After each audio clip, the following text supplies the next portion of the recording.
Coucou à tous! Ça va être la première vidéo de ma série sur mes cosplays. On rentre dans le vif du sujet. Je vais en fait vous présenter tous les cosplays que j'ai fait jusqu'à présent. Et aujourd'hui j'ai décidé de parler de mon premier cosplay réussi, on va dire, Sophie du château ambulant de Hayao Miyazaki. Je me suis mis sur un autre écran un petit peu plus loin la vidéo qui tourne en boucle, comme ça je peux commenter en même temps. Évidemment la vidéo sera derrière moi juste après. Au départ, je me suis pas dit je vais faire le cosplay de tel personnage ou tel personnage, j'avais des idées évidemment, mais c'est plutôt le fait de trouver un vêtement en friperie ou autre qui me donnait l'idée de faire le personnage. Quand je suis tombée sur cette fameuse robe que je vais vous montrer tout de suite, la teinte est assez similaire à la réalité, hyper longue avec ce petit nœud derrière, que je vous montrerai du coup bien mieux dans un autre plan, pour vous montrer intégralement le cosplay.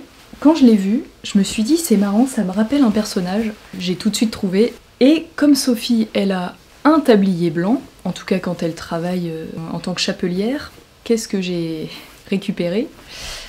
Cette petite jupe, alors c'est une jupe enfant, mais comme elle a une petite ceinture intégrée, il suffisait juste de l'attacher à la taille, on a vraiment l'impression que c'est un tablier quoi. L'histoire de cette jupe, trop marrant. Quand on était petits, mon frère, ma soeur et moi, ma maman, elle nous faisait des costumes, elle adorait la couture, elle prenait des patrons, elle nous faisait des robes de princesse et avec des super jolis tissus. Peut-être que je pourrais vous en montrer d'ailleurs dans d'autres vidéos. Cette petite jupe était à ma sœur, c'était un costume de paysanne quoi, donc, et ça me sert à chaque fois que il me faut un tablier qui fait pas tout le corps, j'utilise cette petite jupe. Heureusement qu'on garde parce qu'au final, ça aurait pu être donné ou vendu ou je ne sais quoi. Je pense que j'aurais dû commencer par le chapeau. Je suis assez fière de moi, il est vraiment semblable au chapeau de Sophie, au niveau format etc. Alors c'est un chapeau de paille, hein, tout simple. Il avait au moins, je dirais ça de plus. J'ai découpé le tour du chapeau pour que donc son diamètre soit vraiment comme le chapeau de Sophie.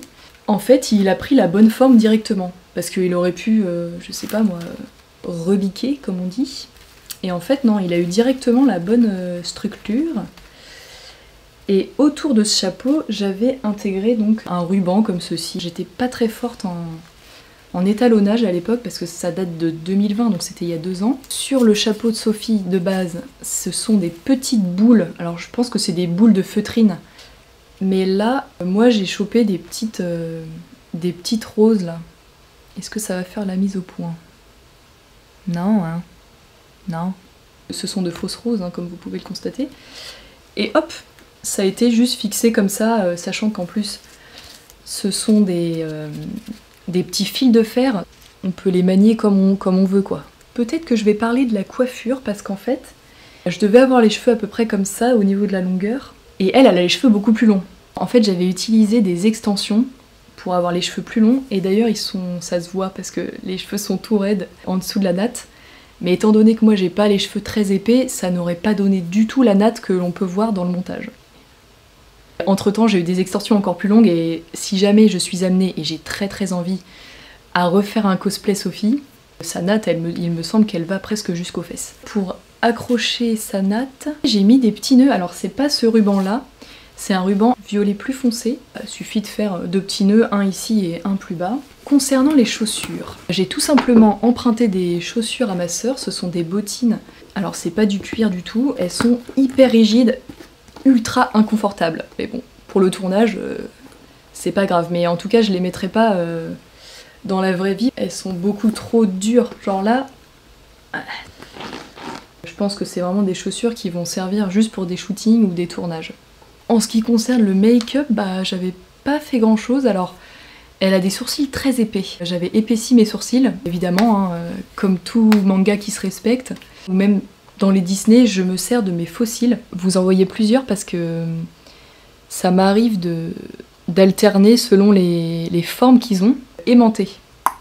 Ça agrandit l'œil, bah, ça fait manga quoi, hein, tout simplement. J'ai un doute sur comment je vous parle du montage. Parce que là, du coup, ça fait que je regarde l'écran, alors peut-être que vous avez plutôt envie que je vous regarde. En tout cas, ce que je peux dire, c'est que vraiment, je le trouve pas terrible, ce montage en fait. Parce que à l'époque, Je ne m'incrustais pas vraiment dans le film, je m'incrustais dans les décors, simplement.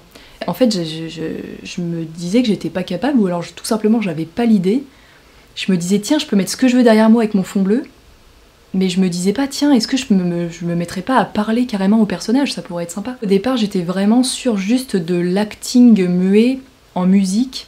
J'assumais peut-être pas de jouer le rôle, vraiment. On peut remarquer que je suis juste dans des attitudes d'ailleurs que je trouve ridicules aujourd'hui, parce que je suis juste en mode... je pose quoi. C'est un petit peu bof.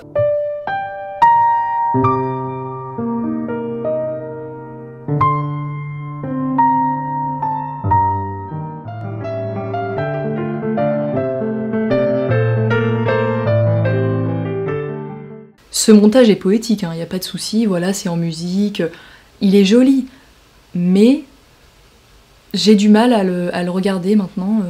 Je trouve que je suis pas très bien incrustée, l'étalonnage est pourri. Bon, je suis en train de descendre ma vidéo complètement. C'est le charme des débutants, on va dire. C'est marrant l'acting quoi. Oui, j'avais essayé de faire un petit effet, des nuages qui bougent, de l'eau qui bouge. Alors ça, j'étais très fière parce que du coup, je me suis dit waouh, le décor bouge. Alors à l'époque, oui, j'avais pas non plus le matériel que j'ai maintenant. Je parle pas au niveau du filmage parce que j'ai toujours filmé mes vidéos avec mon iPhone 7. Incroyable quand même. Je pense que je vais bientôt me passer à un iPhone un peu plus récent. J'avais un MacBook Pro un peu ancien quoi. Mais maintenant, j'ai un ordinateur portable que je trimballe partout et un ordinateur de bureau dans mon studio. Ils ont un peu la patate quoi, c'est vrai que ça n'a rien à voir avec avant. Je suis beaucoup trop éclairée par rapport au décor en fait, par exemple. Il aurait fallu travailler un peu plus l'étalonnage, vraiment, vraiment plus. Et puis moi ce que je remarque, ce qui me frappe en fait, c'est les décors qui ne bougent pas en fait. Ce qu'on a envie c'est un dialogue avec le prince. Et je pense que je me suis améliorée aussi au niveau de l'acting. You foul, loathsome, evil little cockroach! Hermione, no! Après c'est moi, donc c'est toujours dur de juger si on est fort en acting ou pas. Ah mais attendez, mais bien sûr, j'utilise des filtres Insta pour changer la couleur de mes yeux ou lisser un peu ma peau, on va se l'avouer. En fait, on a l'impression que je suis en selfie comme ça constamment. Enfin constamment. Je savais pas qu'on pouvait mettre le retardateur pour se filmer sur Insta. C'est quand même dingue.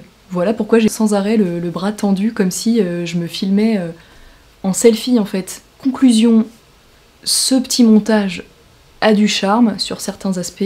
Sur d'autres, je vois absolument tous les défauts et je me trouve ridicule. Voilà.